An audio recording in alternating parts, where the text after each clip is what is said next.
Bueno, pues vamos a continuar con esta cuestión de las formaciones de lo inconsciente. De hecho, justamente el contenido de esta tercera conferencia opera desde esa lógica, ¿no? Antes de entrar en la cuestión de los sueños. ¿Por qué hablamos de formaciones de lo inconsciente? Para darle, digamos, consistencia a lo que estamos planteando. Porque en principio lo inconsciente es eso, es categóricamente inconsciente. Lo inconsciente categóricamente está fuera del campo de la conciencia. Sin embargo, nos enteramos de lo inconsciente a propósito de sus formaciones. Por eso, las formaciones de lo inconsciente son justamente los recursos que tenemos para acceder a lo inconsciente, ¿no? Entre ellos, como se mencionó hace un momento, opera el síntoma de manera muy clara, opera el chiste, ¿no? Y ahorita justamente vamos a entrar en la cuestión ligada a los sueños, a la interpretación de los sueños. Cuando Freud, cuando Freud publica la interpretación de los sueños, él esperaba que su hallazgo fuera un completo boom en el campo científico, en el campo académico y en el campo psicológico. Sin embargo, pasaron 10 años y no se agotó la primera edición de la interpretación de los sueños. Es una de las primeras frustraciones de Freud en términos de no haber sido, ¿no?, recibido el texto en la importancia que implicaba para el propio Freud, para el psicoanálisis, ¿no? Ubicamos que justamente, bueno, lo hemos mencionado antes, pero lo que se viene planteando desde estos primeros momentos de Freud, de la formulación teórica de Freud, es justamente una ruptura epistemológica. Ya en otro momento, en otro curso, tendremos oportunidad de hablar justamente de qué es lo que implica una ruptura epistemológica, y no solamente eso, sino de analizar la epistemología a partir de la cual se constituye el psicoanálisis, pero eso es campo de otro momento. Ahorita nos vamos a enfocar justamente en ubicar la interpretación de los sueños como herramienta fundamental del psicoanálisis. Freud todo el tiempo planteó justamente que la interpretación de los sueños era la vía regia de acceso a lo inconsciente. Y en múltiples sentidos, ¿sí? Es la forma a partir de la cual se accede a lo inconsciente, ¿sí? Pero finalmente también no pasa desde la perspectiva del sentido común. De hecho, tendríamos que ubicar que en principio existe un rechazo tanto en 1900 como actualmente, ¿no?, en nuestra contemporaneidad, a propósito justamente de la interpretación de los sueños, o de ubicar justamente los sueños como un objeto que la psicología tendría que tomar como para su análisis, ¿no? Entonces, bueno, cito un fragmento, señala Freud en esta tercera conferencia: la interpretación de los sueños es, en realidad, la vía regia para llegar al conocimiento de lo inconsciente y la base más firme, constituyendo al mismo tiempo un campo de experimentación en el que podemos penetrar y adquirir nuevas e interesantísimas ideas. ¿A qué se refiere esto? Entendamos, a propósito de los sueños, si entramos en el campo de los sueños, entramos en el campo de lo que podríamos ubicar como un delirio normal. O sea, mientras soñamos, deliramos, ¿sí? Deliramos, pero lo cierto es que todos soñamos. Ajá. Eso podría debatirse, no es el momento para hacerlo, ¿no? Vamos a partir de la base de que todos soñamos. Sin embargo, esos sueños difícilmente son inteligibles, ¿no? De hecho, los sueños son confusos, son disparatados, ¿sí?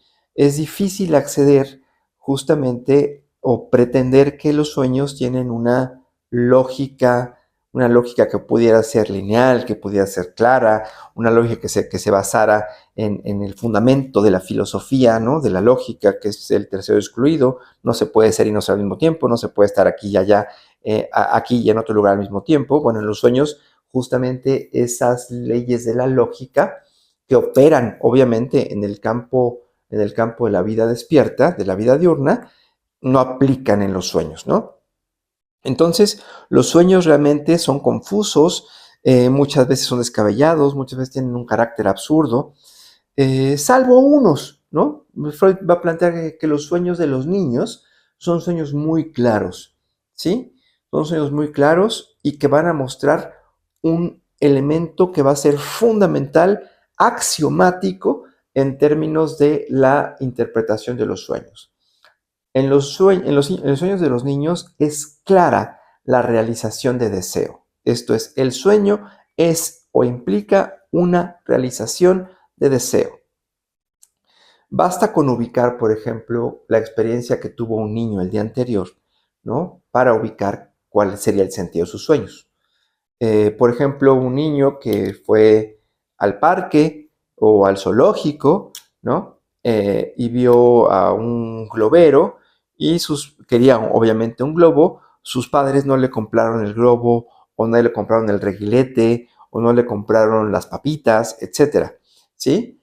Es muy lógico, esperable, que ese niño, este hipotético niño, sueñe justamente que está en el zoológico, en la feria o en el parque, ¿no? Y efectivamente accede a eso que deseó el día anterior y que se quedó frustrado su deseo en esa lógica, ¿no? Entonces ahí justamente la realización de deseo es completamente clara, es prístina.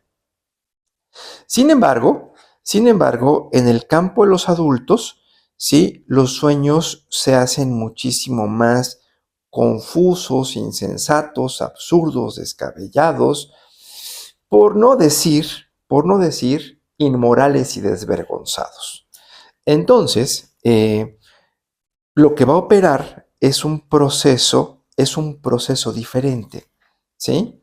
Es un proceso diferente que en el sueño, digamos, mucho más básico del niño,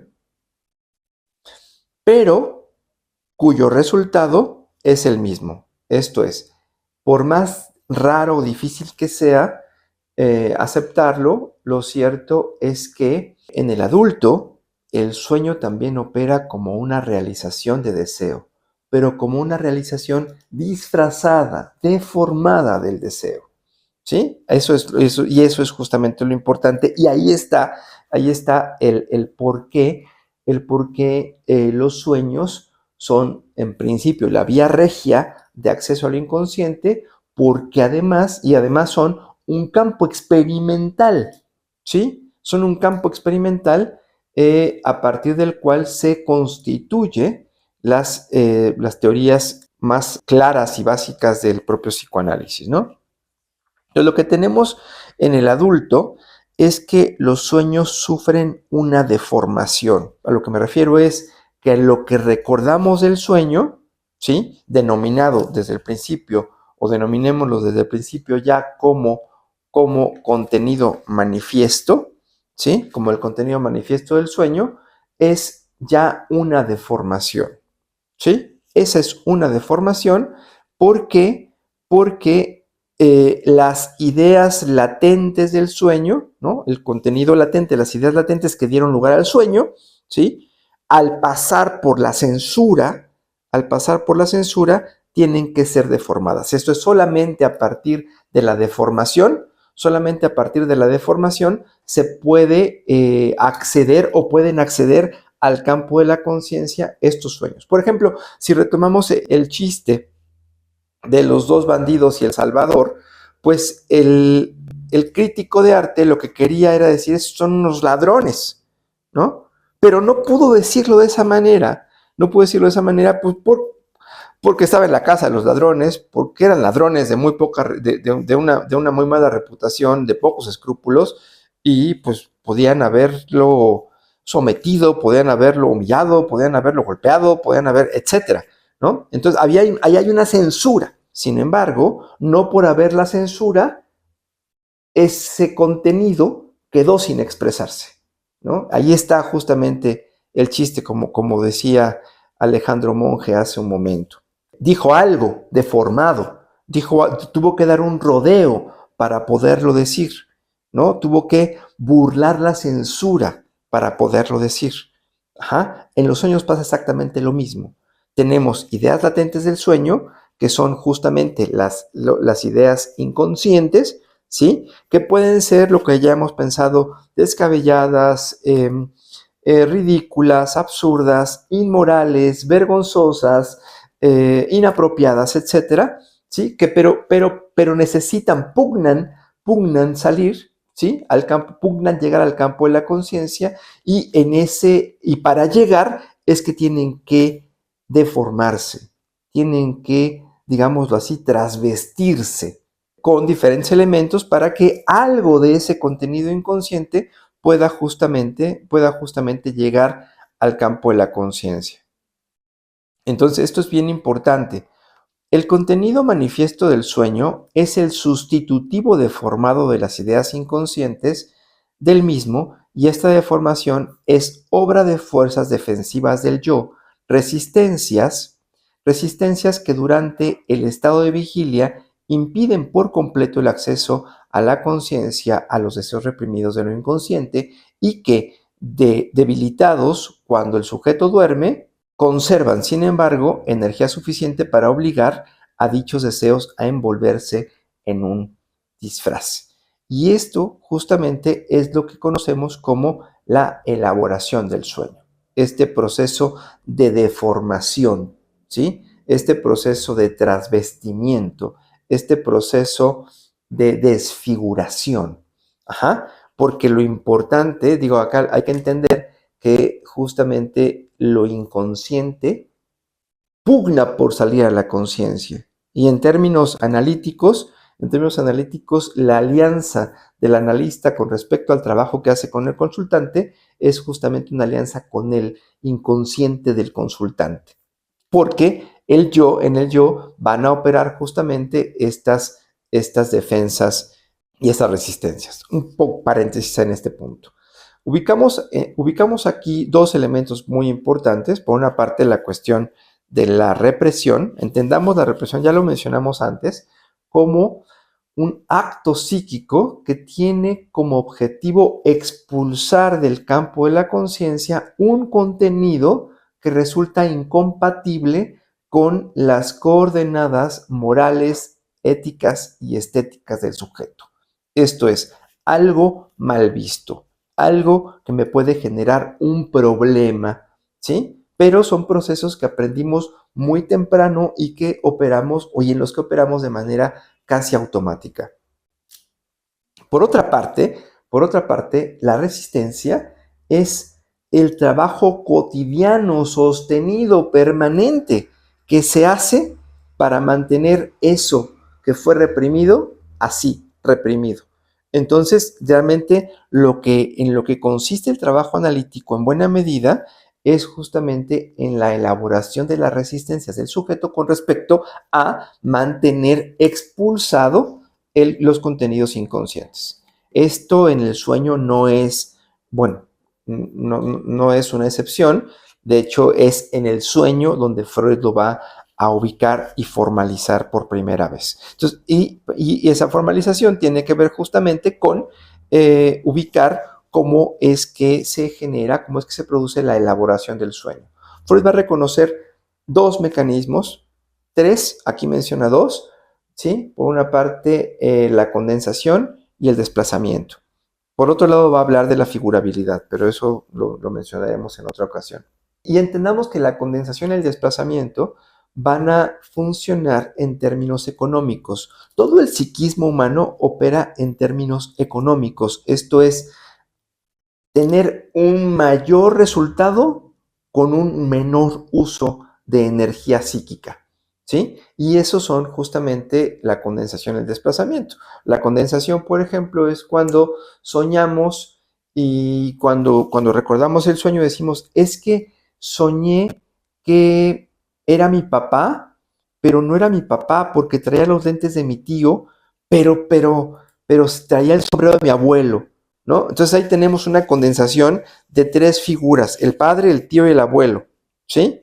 Y el desplazamiento, pues va a operar así como un señuelo, ¿no? podemos recordar algo muy claro de un sueño, por ejemplo, esos sueños vívidos, ¿no? Son bastante sospechosos. Podemos ubicar, por ejemplo, un sueño, no recuerdo una pradera luminosa que estaba llena de dientes de león, muy hermosa, muy luminosa, como si fuera casi una pintura, ¿sí? O una fotografía. Eso es el desplazamiento, porque lo importante del sueño está pasando en este otro lado y no acá, que es lo que estamos recordando, ¿sí? Entonces el desplazamiento es un cambio de foco. Ajá. Esto pasa mucho cuando estamos conversando y tenemos una conversación incómoda. Hay cosas que no escuchamos y hay cosas que escuchamos con muchísima claridad. Es el desplazamiento y va a operar constantemente, ¿no? Un cambio de foco donde finalmente mi atención, ¿sí? Se va a enfocar en un punto no relevante con la intención de ocultar otro, con la intención más bien de que otro, el punto relevante, permanezca efectivamente oculto, ¿no? Esa sería justamente la cuestión de la elaboración del sueño, y todo esto va a operar en función justamente de la deformación que impone finalmente la censura. Ya hablaremos más adelante también con más detalle de la cuestión esta de la represión y de la resistencia. Pero bueno, entonces, finalmente la cuestión del sueño es importantísima porque va a brindarle a Freud los elementos principales a partir de las cuales va a comprender lo psíquico. Pero y eso es lo fundamental.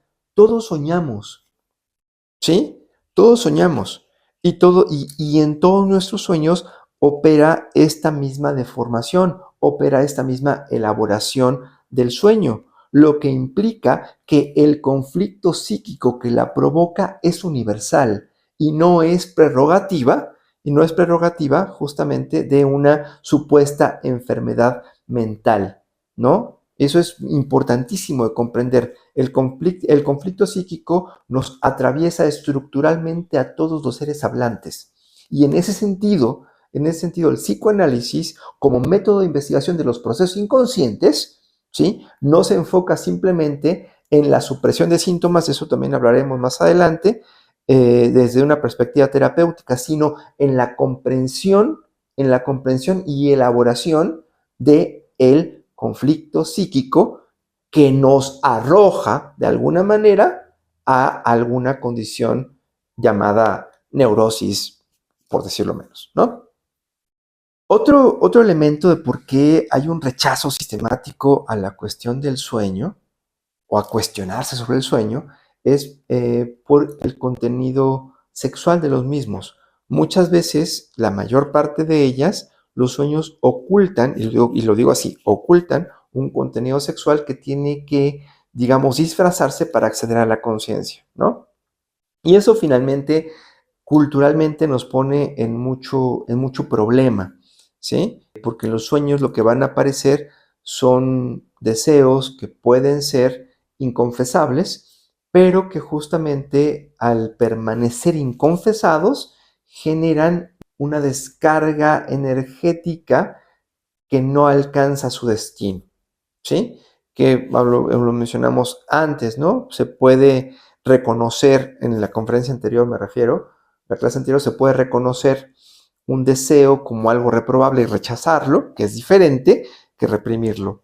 Se puede utilizar la energía psíquica, vital de un deseo para hacer algo distinto con él, del orden de la sublimación, ¿sí? O se puede realizar también de alguna manera con ciertos ajustes. Entonces, ahí vemos que este punto de el contenido sexual de los sueños finalmente también impone una cierta censura moral de la cultura a pensar los sueños como una herramienta teórica digna de ser estudiada, ¿no?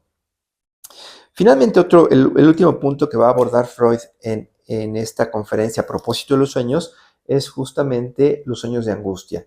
Un poco dice, se me puede decir, por ejemplo, que los sueños no implican una realización de deseo porque existen sueños de angustia o porque existen las pesadillas. Bueno, aquí hay que entender un par de cosas. Primero, que lo que se pone en escena en el campo del sueño van a ser los diferentes registros psíquicos. Esto es propiamente sistemas psíquicos. Esto es el sistema inconsciente, el sistema preconsciente y el sistema consciente. Y esos sistemas, digamos que, para decirlo pronto, cuenta cada uno con su propia agenda. De manera que la satisfacción de un sistema puede ser displacentera para otro. Y ahí está la cuestión del conflicto psíquico también. Entonces, voy a hacer una cita para que esto quede muy claro, porque no lo voy a obviamente decir mejor que Freud. Dice, la angustia no depende tan sencillamente del contenido del sueño como suele creerse, sin conocer de las reacciones defensivas del yo contra aquellos deseos reprimidos que han llegado a adquirir una gran energía. Y es por eso, por tanto, muy explicable su existencia en el sueño cuando la formación del mismo se ha puesto excesivamente al servicio de la realización de tales deseos reprimidos. ¿Sí? ¿Qué es lo que está planteando acá? Pues que la angustia es, digamos, un termómetro, ¿no? De alguna forma. Cuando el contenido reprimido se acerca demasiado sin deformación a la conciencia, aparece la angustia como para mantenerlo ahí, ¿sí? Porque la emergencia de tal contenido reprimido puede ser todavía o puede resultar todavía inmanejable para el consultante, ¿sí? Por un lado. Y por otra parte también está esta cuestión de que en ese sentido no se cancela la máxima de la realización del deseo, en todo caso. Pongo un ejemplo. Esto es un sueño que recién escuché de una consultante. Una consultante, mujer, 30 años, madre de familia, etcétera, va en su sueño, narra en su sueño, va en una camioneta, ¿sí? Va en una camioneta muy rápido, sin embargo, ella ocupa el lugar del copiloto, ¿sí? Voltea al lugar del piloto y no hay nadie. O sea, la camioneta, ella va manejando la camioneta, digamos, mentalmente, porque al lado en el copiloto no hay nadie. Y no solamente eso, sino que no le sale manejarla, ¿no? O sea, la camioneta no la obedece, por una parte, primera parte del sueño. Segunda parte del sueño, se enfrenta a una colina, a una subida muy fuerte, muy pronunciada, se apaga la camioneta, ¿no? Acto seguido, ella se baja de la camioneta, carga la camioneta con la mano y llega a otro punto ya alto en la colina. Tercer momento del sueño. Se encuentra ahí en la cima de la colina con muchas personas que le dicen, todas ellas, cada una de ellas le dice a dónde va, a dónde quieren ir, y todas van a diferentes lugares. ¿Sí? Y ella se abruma porque se recibe, no, yo quiero ir al pueblo, yo quiero ir a la gasolinera, yo quiero ir al súper, etcétera. Está saturada de todo esto que se le dice. Cuarto momento del sueño. Se sube a la camioneta otra vez y choca. ¿Sí? Cuando choca, toma el celular y le llama a su papá, que no contesta. Le llama a su mamá y la mamá le dice que no exagere. Le llama a su pareja, ¿sí? Y en cuanto le llama, su pareja, su esposo, abre la puerta de la camioneta y la ayuda a bajar. ¿Sí? Es un sueño particularmente claro, contrario a lo que se puede pensar con relación a los sueños, ¿no? No voy a abundar en la interpretación del sueño, solamente señalar que finalmente, a pesar de todo el caos que el sueño representa y de cuestiones bueno, cuando vayan adentrándose en el estudio de los sueños les van a parecer completamente obvias, este es un sueño muy claro, ella encuentra justamente la satisfacción de su deseo en esta imagen donde el marido efectivamente le da el apoyo, ¿sí? Porque lo que pasa en su vida generalmente es que el marido no responde o no responde con tanta agilidad y quien generalmente la auxilia y la apoya es justamente el padre. Su deseo está entonces en que no sea el padre, sino el marido quien le brinda los apoyos, ¿no? En ese sentido, bueno, ubicamos como la interpretación de los sueños es una de las herramientas más poderosas del psicoanálisis, es un campo de experimentación y particularmente es algo que está al alcance de todas las personas. ¿Sí? Bien, hasta aquí en este fragmento y vamos a dar lugar justamente a la tercera, la cuarta, más bien, la cuarta formación del inconsciente a partir justamente de los actos fallidos.